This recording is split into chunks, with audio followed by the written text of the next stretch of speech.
Okay, today we're going to talk about the history of life and life on Earth. Well, first off, how old is Earth? Earth is 4.5 billion years old. So this is what Earth would have looked like about 2.5 billion or 3 billion years ago.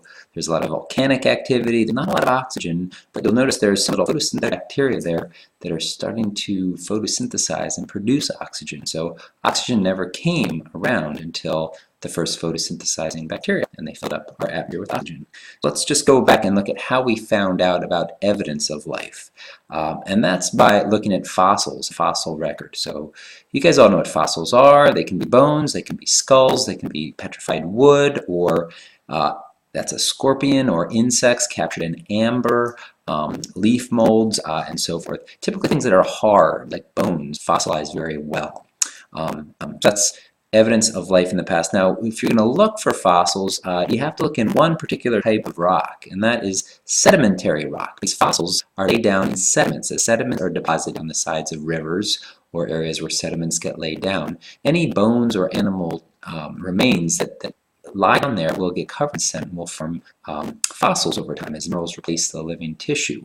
And sedimentary rock is useful because sediment is laid down in a predictable way. So for example, if we find a fossil on the Grand Canyon right there, and we find another fossil here, we know what that is. When we find a fossil there, we can do something called relative dating. We can say that fossil must be somewhere between the age of that fossil and that fossil. Okay. Well, what if we find a fossil, say, over here with no other fossils around? We really want to know how old it is.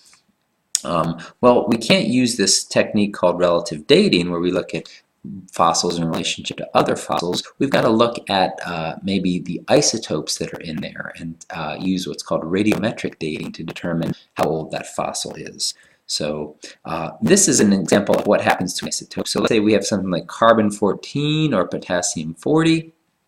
Well, they're radioactive. They're unstable, and they're going to break down into simpler forms. For example, carbon-14 will decay into nitrogen-14, and that, for half of that carbon-14 to do that, takes about 5,700 years. Pretty long time. Okay, so if we find some animal tissue, living tissue produces carbon-14 and has a certain percentage. If we find some dead material with about half of the amount of carbon-14 in living tissue, we know that's about 5,700 years old.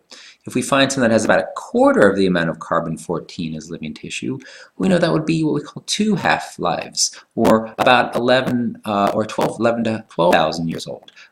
So if we have something that's really old, let's say we have bacteria that we think might be 3 billion years old, well, there's going to be no carbon-14 left. We've got way too many half-lives. We'd be way, way down here.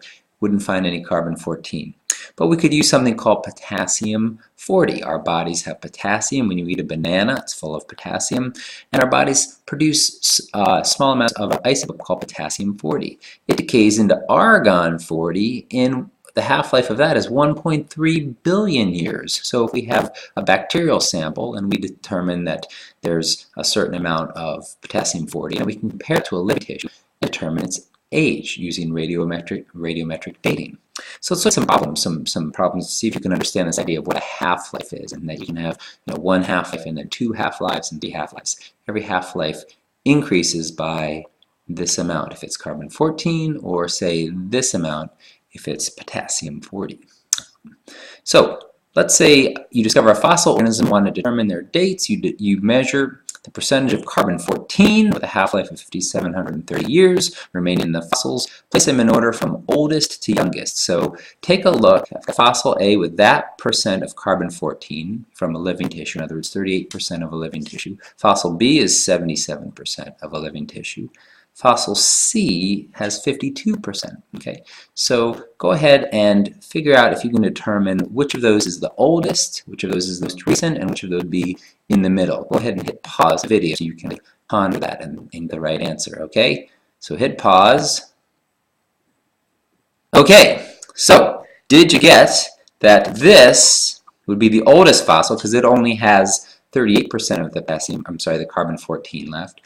This would be the most recent because it has 77%, or the highest amount of carbon-14, the closest to living tissue, and then C would be the middle. Okay, so again, based on how much carbon-14 is in that tissue, you can determine how old they are. Okay, let's try another problem. Okay, you have a series of fossil organisms. To determine the dates, you decide to use carbon-14 dating. Again, half-life 5,730 years. It's on the table below. About how old is fossil A?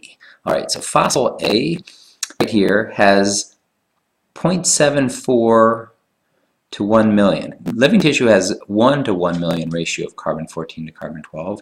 So it has a 75% of living tissue. So if that's 75% of the carbon, how old is it? So go ahead and hit pause and see if you can solve that one. There's no, take as much time as you need. Okay, so hit pause. Boop.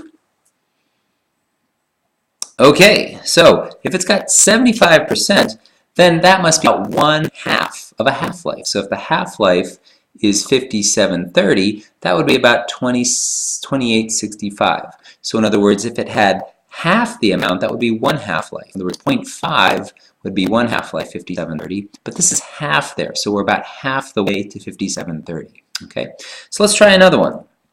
Look at fossil B and tell me about how old fossil B is. It has about 0.26 to 1 million ratio carbon-14. Again, compare that to living tissue and see if you can figure out how old that is. So go ahead and hit pause and ponder that one.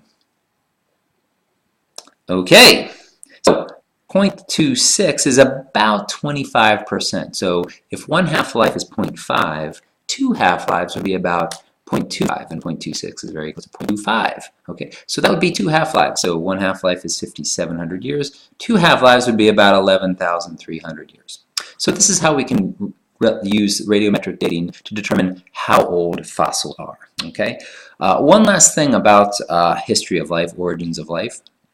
The first genetic material. So we have this chicken and egg problem because you can't make DNA without proteins, but proteins contain the recipe to make DNA. So what came first? DNA, the code, or the protein, which makes the code?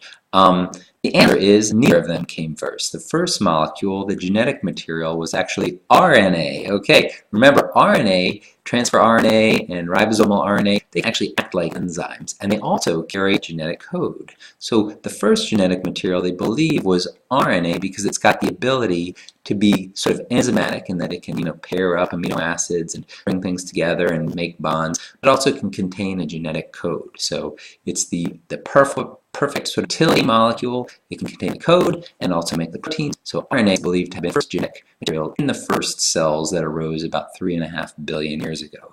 In the next video, we'll talk about sort of the history and chronology of life. Once we start with first early cells, how did life progress from 3.5 billion years ago to today? But that's it for today.